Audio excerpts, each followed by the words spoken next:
Bismillahirrahmanirrahim.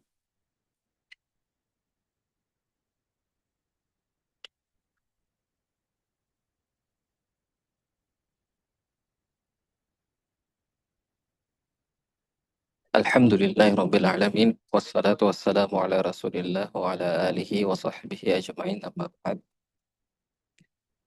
Para peserta kajian yang dirahmati oleh Allah Subhanahu wa taala. Alhamdulillah pada kesempatan hari ini Allah Subhanahu wa taala kembali pertemukan kita pada kajian rutin Markas Sinaya, dan di mana bertepatan dengan hari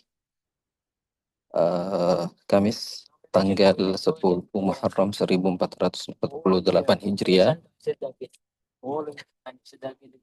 di mana dengannya kita berharap semoga Allah Subhanahu wa taala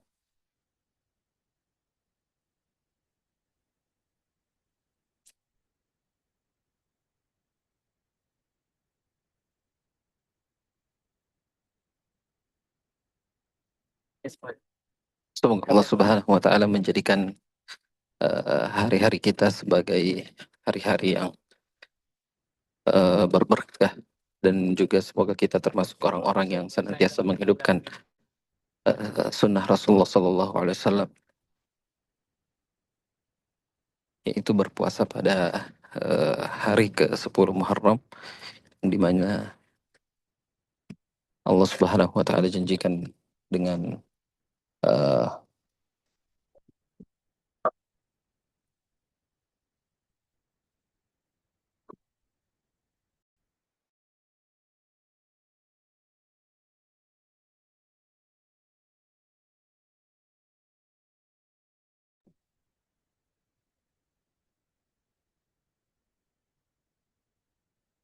baik para peserta yang dimuliakan Allah Subhanahu wa taala.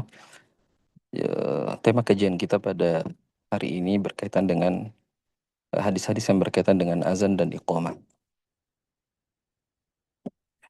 Dan ini kami nukil dari sebuah kitab yang ditulis oleh Syekh Dr. Ali, Dr. Said bin Ali Al-Qahtani, sebuah kitab yang berjudul Antara Azan dan Iqamah.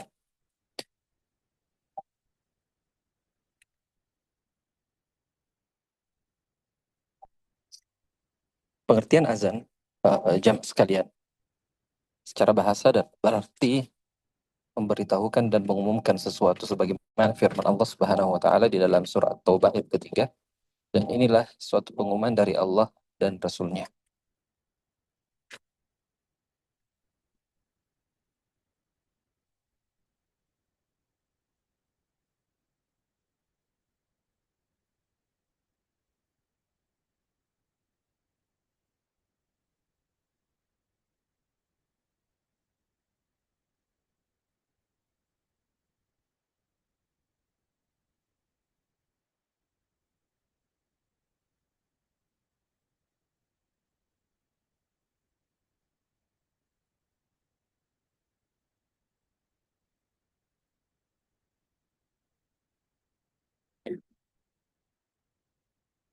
Jadi secara bahasa azan berarti memberitahukan dan mengumumkan sesuatu, sebagaimana firman Allah Subhanahu wa taala di dalam surah At-Taubah, wa adzanu minallahi wa rasulih.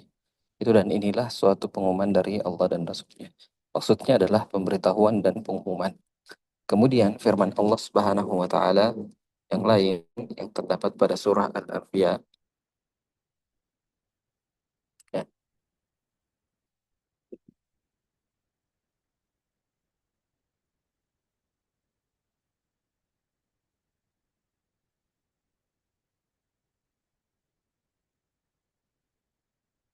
dalam surah Al-Anbiya ayat 109, Allah Subhanahu wa taala berfirman, fa in tawallaitum faqul adantukum ala sawa. Ya, yaitu aku telah memberitahukan kepadamu dengan terang. Artinya aku telah mengabarkan kepada kalian sehingga kita sama-sama mengetahui. Dan secara syariat, azan adalah pemberitahuan masuknya waktu sholat dengan lafaz-lafaz yang tertentu yang telah disyariatkan oleh Allah Subhanahu wa taala melalui lisan Rasulnya Shallallahu alaihi wasallam. Dan disebut azan karena muazin memberitahukan kepada manusia waktu-waktu sholat Dan azan juga disebut sebagai an-nida, yaitu panggilan karena muazzin memanggil dan mengajak manusia untuk melaksanakan sholat. Allah Subhanahu wa taala berfirman di dalam surah Al-Maidah ayat ke-58, apabila kamu menyeru manusia untuk mengerjakan sholat,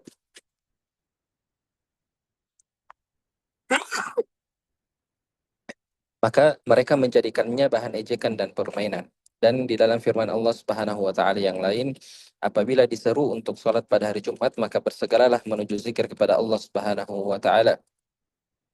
Wa idza nudiya lis-sholati min yaumil jum'ati fas'au ila dzikrillahi wa dzarul bai'. Kemudian pengertian iqamah secara bahasa, iqamah berasal dari kata aqamah yang berarti menegakkan atau meluruskan. Aqamah yaitu berarti menegakkan atau meluruskan sesuatu. Apa hukum azan dan iqamah, jamaah sekalian? Ya, azan dan iqamah adalah fardu kifayah, ya, ya, bagi laki-laki, bukan bagi perempuan. Ya, untuk sholat 5 waktu yang wajib. Sholat Jumat merupakan sholat wajib kelima pada hari Jumat. Persyaratannya ini berdasarkan Al-Quran dan Sunnah, di mana dalam dalil dari Al-Quran, di dalam surah Al-Maidah ayat ke-58, apabila kamu menyuruh untuk sholat.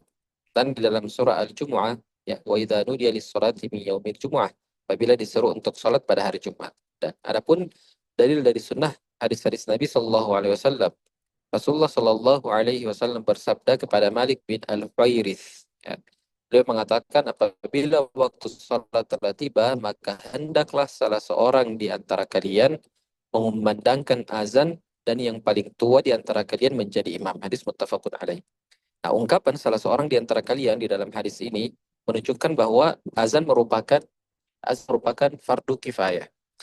Ibnu Taimiyah rahimahullah taala mengatakan bahwa dalam sunnah yang mutawatir disebutkan bahwa sholat 5 waktu selalu dikumandangkan azan pada masa Rasulullah Shallallahu Alaihi Wasallam, dan hal ini telah menjadi ijma' umat serta diamalkan secara turun temurun. Ada beberapa pendapat yang lebih kuat, ya, adalah bahwa azan wajib bagi laki-laki, ya, baik di kota maupun dalam perjalanan, baik itu secara berjamaah ataupun sendirian, ya, untuk sholat yang dilakukan tepat pada waktu maupun salat qadha, dan bagi yang merdeka ataupun yang budak. Apa hadis-hadis menyebutkan tentang keutamaan azan? Di antaranya adalah Allah Subhanahu wa taala berfirman, ya, di dalam surah Al-Fussilat ayat ke-33.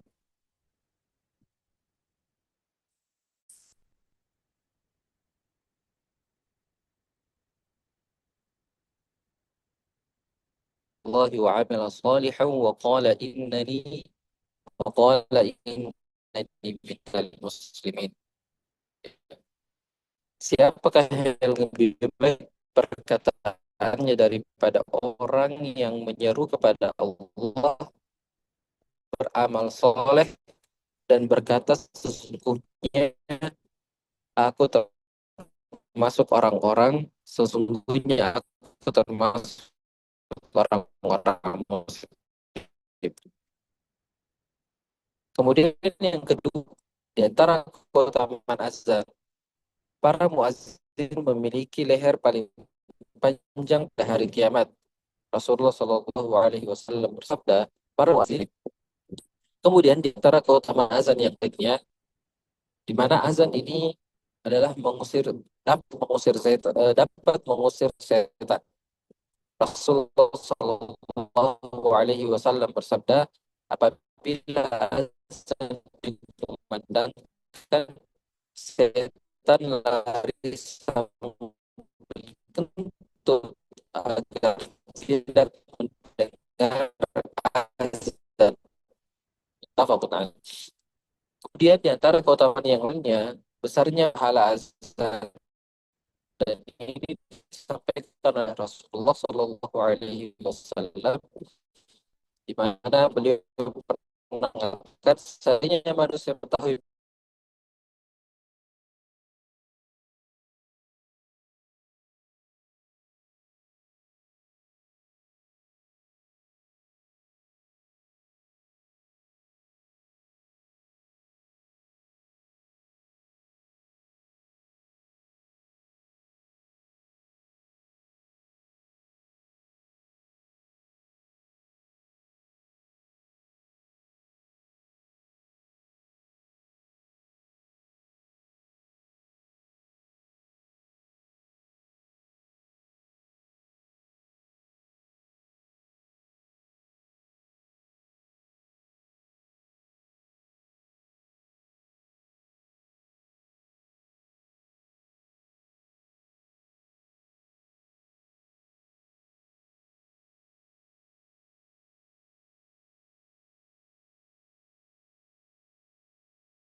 Afwan, terputus.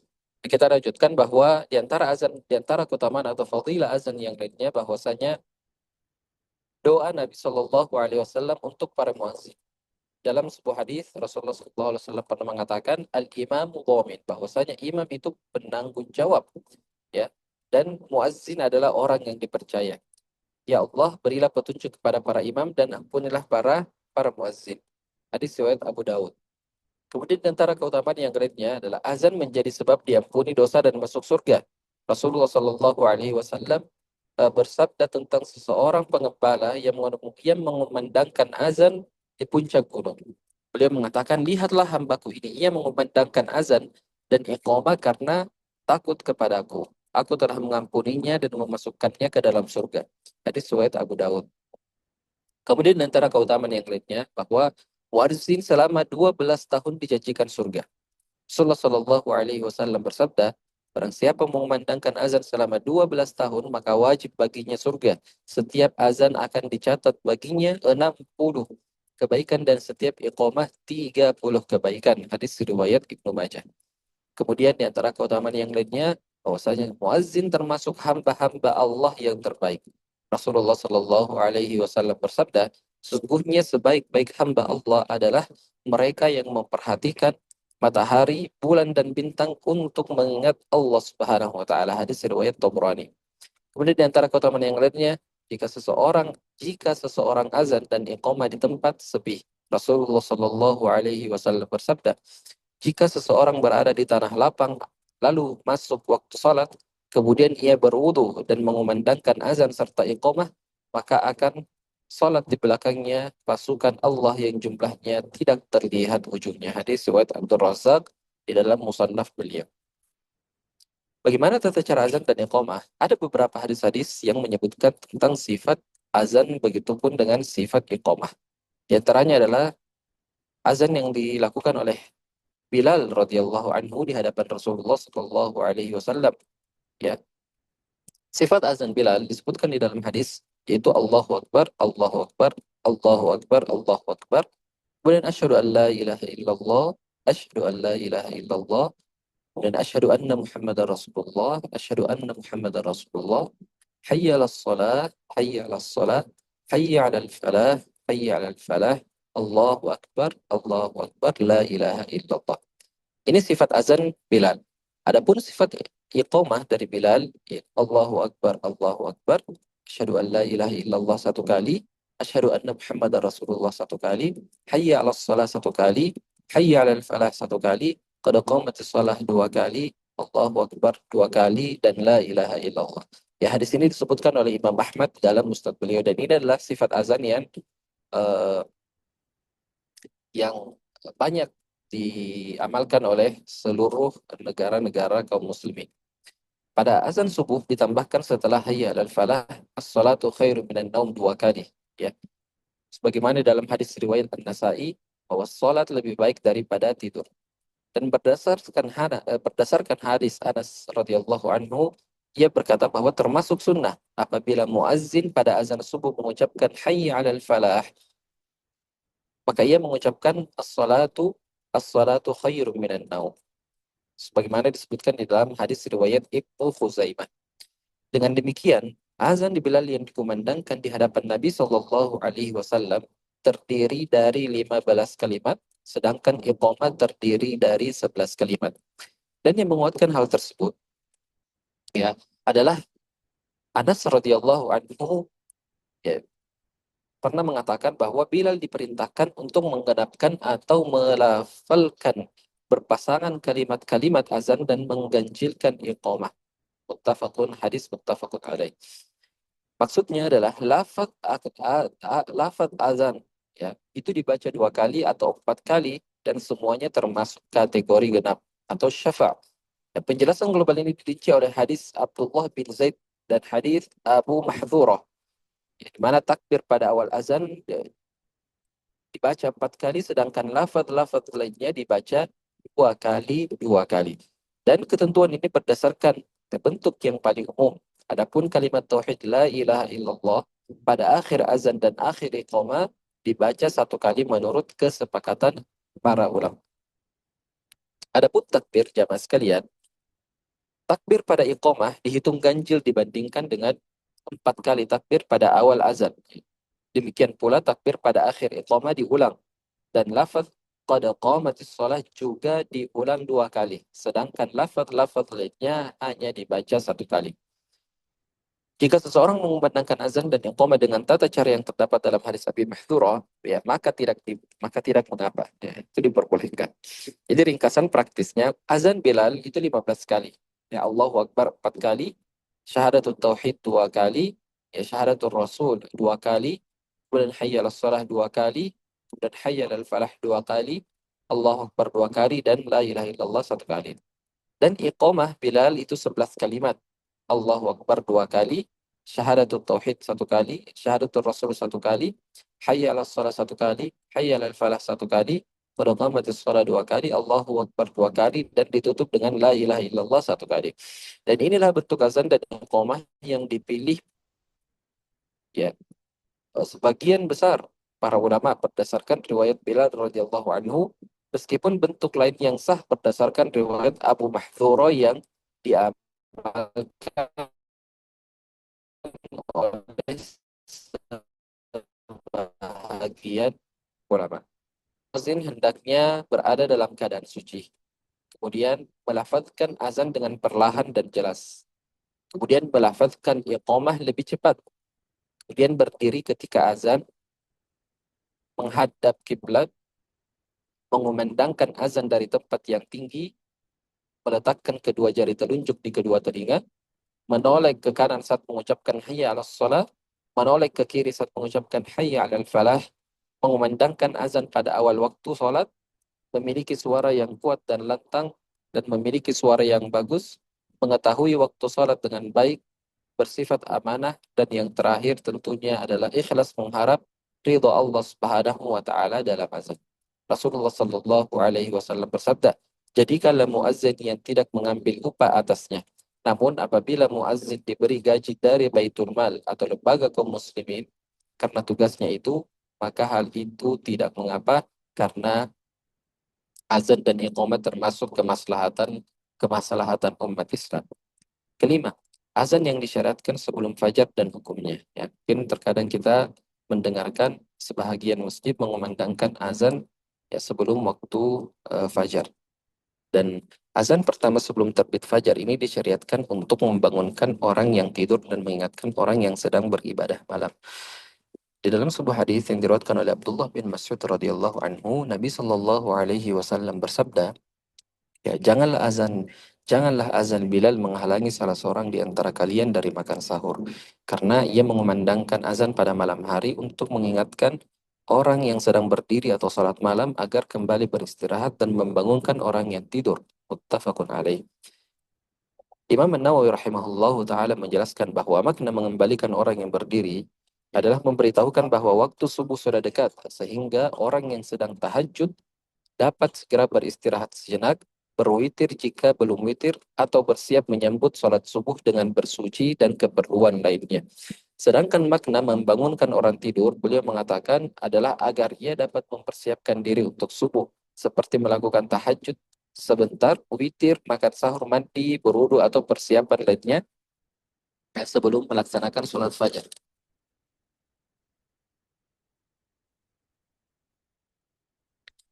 Ya, harus ada azan kedua saat fajar. Ya. Menurut pendapat yang kuat, wah, harus ada azan ketika fajar benar-benar terbit. Yang lebih utama, muazin kedua berbeda dengan muazin yang pertama. Jarak antara kedua azan tersebut dianjurkan untuk tidak terlalu lama. Dalam sebuah hadis diriwayatkan oleh Abdullah bin Umar radhiyallahu anhu, Rasulullah Shallallahu alaihi wasallam memiliki dua muazin, yaitu Bilal dan Ibnu Ummi Maktum yang buta. Rasulullah Shallallahu alaihi wasallam bersabda, sesungguhnya Bilal mengumandangkan azan pada malam hari, maka makan dan minumlah hingga Ibnu Ummi Maktum mengumandangkan azan.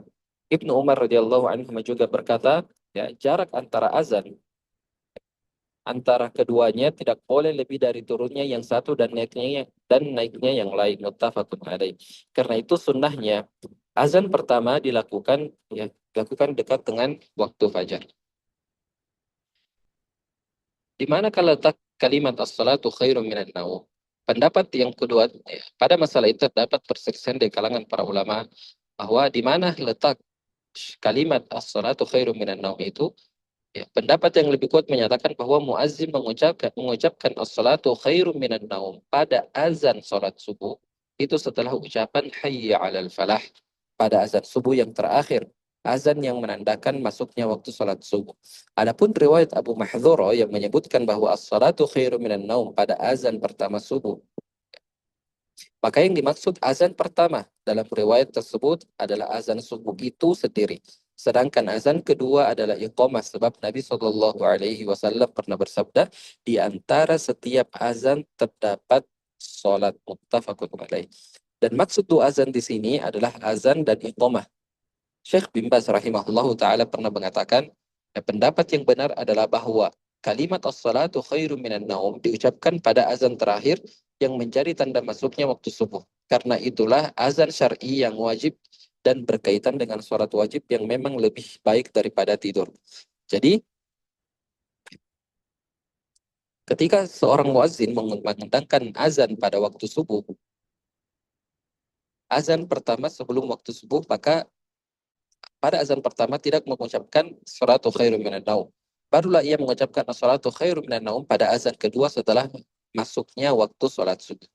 Apa syarat-syarat muazin dan azan? Syarat-syarat ini yang berkaitan dengan azan sendiri dan ada yang berkaitan dengan muazin. Adapun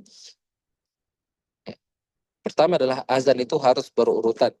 Adapun urutannya yaitu takbir, ya, kemudian syahadat, kemudian hayya 'alas shalah, kemudian hayya 'alal falah, takbir, kemudian kalimat tauhid. Ya. Jika urutan azan atau kalimat-kalimat azan ini tidak diurutkan, maka karena azan, maka urutannya atau maka azannya itu tidak sah. Karena azan adalah ibadah yang tata caranya tetap telah ditetapkan oleh syariat, dan barang siapa yang menyelisihinya maka ia termasuk dalam hadis, siapa saja yang membuat amalan baru dalam agama kami yang tidak ada contohnya dari kami, maka amalan tersebut tertolak. Kemudian yang kedua adalah ada azan harus berkesinambungan, di mana lafaz-lafaz azan tidak boleh dipisahkan dengan jeda yang lama. Ya. Dan maka jika muazzin bersin di tengah azan, ia boleh melanjutkan karena terputus bukan atas kehendaknya. Kemudian di antara syarat yang lain, bahwasanya dilakukan setelah masuk waktu sholat. Dan ini berdasarkan sabda Nabi Shallallahu Alaihi Wasallam. Beliau pernah mengatakan, jika telah tiba waktu sholat, maka hendaklah salah seorang di antara kalian mengumandangkan azan. Pengecualiannya adalah azan pertama sebelum subuh yang bertujuan membangunkan orang tidur dan mengingatkan orang yang beribadah malam. Kemudian tidak mengandung kesalahan yang mengubah makna. Maksudnya dalam lafaz-lafaz atau kalimat-kalimat azan yang dikumandangkan itu. Ya, kesalahan bahasa Arab yang mengubah makna tidak diperbolehkan. Contohnya misalnya Allahu Akbar dengan bentuk yang mengubah arti, maka azannya tidak sah karena maknanya berubah. Kemudian mengeraskan suara. Ya. Seorang muazzin harus mengeraskan suara sehingga orang lain dapat mendengar. Dan jika hanya dirinya sendiri mendengar, tujuan syariat azan sebagai pemberitahuan tidak tercapai. Nabi Shallallahu Alaihi Wasallam, maka hendaklah salah seorang di antara kalian mengumandangkan azan. Dan ini menunjukkan perlunya memperdengarkan azan kepada orang lain. Kemudian di antara syarat yang lainnya sesuai dengan jumlah lafaz yang telah ditetapkan dalam hadis-hadis Nabi Shallallahu Alaihi Wasallam. Tidak boleh menambah atau mengurangi jumlah lafaz yang telah diajarkan Nabi Shallallahu Alaihi Wasallam.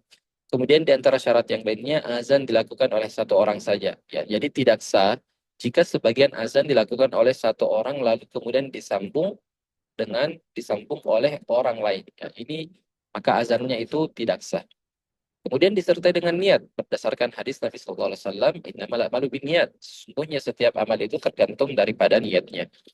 Kemudian muazzin itu harus muslim, ya. Maka azan orang kafir tidak sah, tidak terima karena ia bukan termasuk ahli ibadah. Kemudian muazzin harus mumayyiz, yaitu anak yang telah mencapai usia mampu membedakan antara yang baik dan benar sekitar 7 tahun ke atas dan memahami pembicaraan, ya, serta mampu menjawabnya. Kemudian di antara syarat yang lainnya bahwa muazzin harus berakal, ya. Maka azan orang gila itu tidak sah. Kemudian muazin harus laki-laki. Azan perempuan tidak dianggap sah. Ibnu Umar radhiyallahu anhu berkata tidak ada azan dan iqamah atas perempuan, hadis riwayat Baihaqi. Selain itu azan disyariatkan dengan suara keras, sedangkan perempuan tidak diperintahkan untuk melakukan atau mengangkat suaranya. Kemudian muazin itu harus adil, ya. Minimal secara lahiriah tampak sebagai orang yang baik dan dapat dipercaya. Karena Nabi Shallallahu Alaihi Wasallam bersabda, para muazin adalah orang-orang yang dipercaya atas salat dan sahur kaum muslimin. Syekhul Islam Ibnu Taimiyah rahimahullah taala menjelaskan bahwa pendapat yang lebih kuat adalah azan orang fasik, ya, tidak mencukupi karena bertentangan dengan tuntunan Nabi Shallallahu Alaihi Wasallam. Syekh bin Baz rahimahullah taala juga mengatakan dan berpendapat bahwa azan orang yang terang-terangan fasik tidak dapat. Maka kesimpulan sifat muazin yang sah, jamaah sekalian, seorang muazin hendaknya muslim, berakal, laki-laki, satu orang, adil atau amanah dan mumayyiz. Dan sifat-sifatlah yang dirangkum oleh para ulama dalam syarat muazin yang sah. Ya. Baik jemaah sekalian dirahmati Allah Subhanahu wa taala, sampai di sini kajian kita pada kesempatan hari ini. Semoga Allah Subhanahu wa taala memberkahi dan memberikan manfaat atas apa yang telah kita dengarkan bersama. Dan semoga Allah Subhanahu wa taala memberikan keberkahan pada hari-hari kita yang muda ini. Kita akhiri dengan doa kafaratul majelis. Subhanakallah wa bihamdik asyhadu an la ilaha illa anta astaghfiruka wa atubu ilaik. Wa akhiru da'wana alhamdulillahi rabbil alamin. Assalamualaikum warahmatullahi wabarakatuh.